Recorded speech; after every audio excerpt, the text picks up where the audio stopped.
चलिए first year की कक्षा में आपका स्वागत है। हम सेकंड पेपर पढ़ रहे हैं जिसके अंतर्गत हम कहानियाँ पढ़ रहे हैं। तो आज हम कहानी पढ़ेंगे सुदेश बत्रा द्वारा लिखी गई अनहद नाद।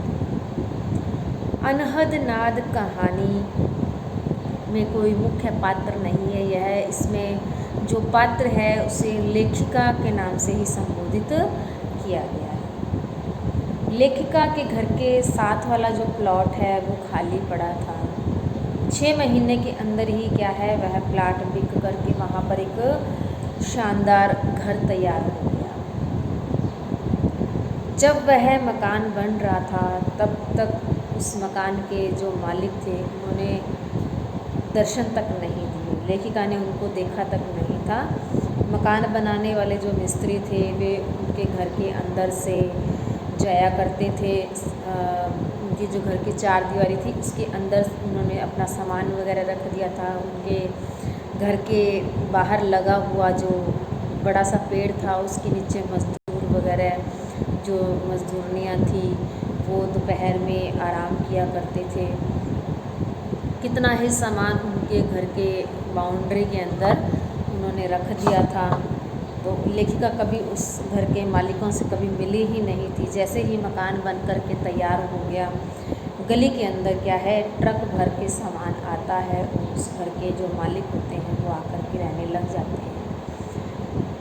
इतनी सकरी गली में ट्रक आने से क्या है वो गली भी क्या है उबड़ खाबड़ हो जाती है, टूटी फूटी सी हो जाती है। उसे पता लगता है कि पड़ोस के अंदर एक भरा पूरा परिवार रहने के लिए आ गया है। उसके बेटे बहुएँ सास ससुर सब रहते हैं, बच्चे देवरानी जेठानी बड़ी सी फैमिली आकर के रहने लगी है। तभी उसे पता लगता है कि जो ये नए पड़ोसी आए हैं उन्होंने घर के बाहर स्पेशल एक मंदिर बनवाया है और वो बहुत बड़े भक्त हैं, कहें तो अंधभक्त भी कह सकते हैं।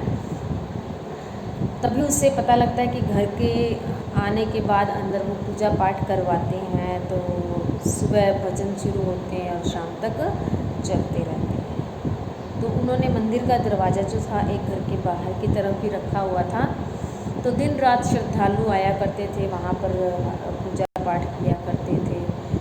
तो रोज़ का ही एक दिन का काम हो 2 दिन का काम हो, अब रोज़ाना का ही यह हो गया था कि वहाँ पर भजन की कैसेटें चलती रहती थी, भजन कीर्तन होते रहते थे, पूरा पूरा दिन भजन चलते रहते थे। नायिका जो लेखिका है वो अब इन चीज़ों से परेशान होने लग गई है। लेखिका क्या मोहल्ले के सारे लोग ही इस चीज़ से परेशान होने लगे हैं, लेकिन कोई कुछ भी नहीं कहता है। अब सामने वाली जो आए हैं उनके नए पड़ोसी आए हैं साथ वाले, वो उसको घर पे आकर के न्योता दे के जाती है कि आज हमारे यहाँ पर भजन कीर्तन का पाठ रखवाया गया है तो आप आना ज़रूर। तो वो सोचती है, उससे पूछती है कि कितने बजे से कितने बजे तक है। तो वो कहती है कि 12 बजे शुरू होगा और रात्रि 8 बजे तक चलेगा।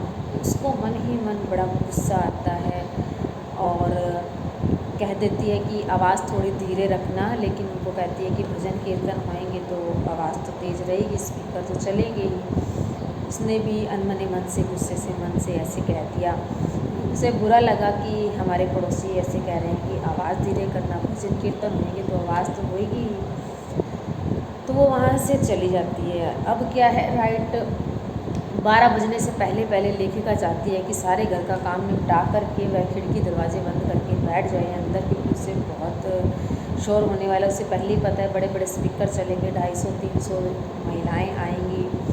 तो उसने फटाफट सारे घर का काम कर लिया, खिड़कियां दरवाजे बंद कर लिए, सब कुछ बंद कर लिया। फिर भी भजन कीर्तन की आवाज़ जो है उन दीवारों को चीरती हुई उसके घर के अंदर तक जाती है।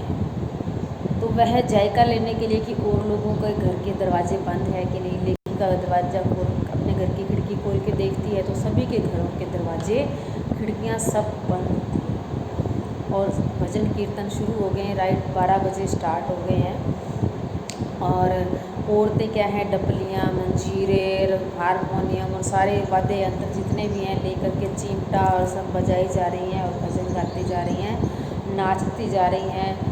एक के बाद एक नाचती जा रही है, चिल्ला चिल्ला के भजन गा रही हैं और भोलेनाथ का, शिव जी का वो भजन गा रही हैं। तो लेखिका सोच रही है कि घर के बाहर अमृत बह रहा है, लेकिन मेरा मन इसके अंदर क्यों नहीं रम रहा।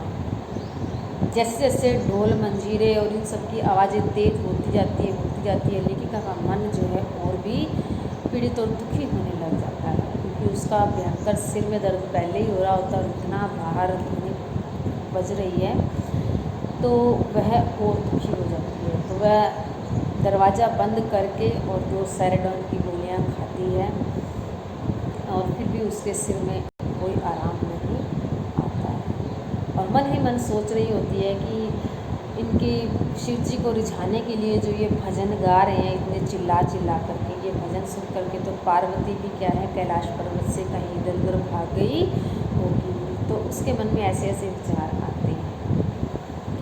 तो जैसे जैसे पूजा पाठ तेज़ होती जाती है, ध्वनि तेज़ होती जाती है, उसका सिर फटने को आ जाता है और वह कभी तकिया सिर पे लेती है, कभी कानों में रुई डालती है और उस आवाज़ से मुक्ति पाने का प्रयास करती है, लेकिन कोई फ़ायदा नहीं होता है। स्पीकर की आवाज़ और तेज़ हो जाती है, महिलाएं और तेज़ तेज़ गाने लग जाती हैं, ढोल मंजीरे सब तेज़ तेज़ बज रहे हैं। अब रात्रि के 8 बजने को आ गए हैं। लेखिका की हालत जो है बहुत ख़राब हो गई है, क्योंकि इतना शोर सुन करके उसका सिर फटने को तैयार है। तो 8 बज गए हैं। अब उसने देखा है कि आरती स्टार्ट होने वाली है। तो तभी क्या है, सभी के घरों के खिड़की दरवाजे सब खुल गए हैं। घर के आगे बहती गंगा में कौन हाथ नहीं धोना चाहेगा। तो वो देखती है कि सभी के खिड़की दरवाजे खुल गए हैं और सभी क्या है आरती में शामिल हो गए और फिर वहाँ पर प्रसाद वितरित होने लग गया है और सभी जो है वहाँ पर प्रसाद लेने के लिए पहुँच गए। और फिर लेखिका मन ही मन यह सोच रही है, क्या ध्वनि प्रदूषण सिर्फ किताबी बातें ही रह गई हैं, अर्थात व्यवहार में इसके ऊपर कोई कानून नहीं बना है।